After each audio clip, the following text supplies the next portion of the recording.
জামাত ইসলামী ও ইসলামী ছাত্র শিবিরকে নিষিদ্ধ করে প্রজ্ঞাপন জারি করেছে সরকার।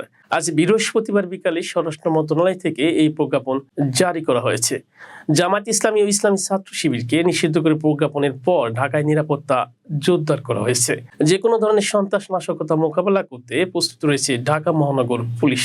বৃহস্পতিবার বিকেলে ডিএমপি কমিশনার হাবিবুর রহমান এ তথ্য জানান। তিনি বলেন, ঢাকার বিভিন্ন গুরুত্বপূর্ণ স্থাপনায় পুলিশি নিরাপত্তা জোরদার করা হয়েছে। সরকারি নির্বাহী আদেশে সন্ত্রাস বিরোধী আইনের 18(1) ধারা অনুযায়ী জামাত ইসলামী ছাত্র শিবির ও তাদের অন্যান্য অঙ্গ সংগঠনকে নিষিদ্ধ করা হয়েছে।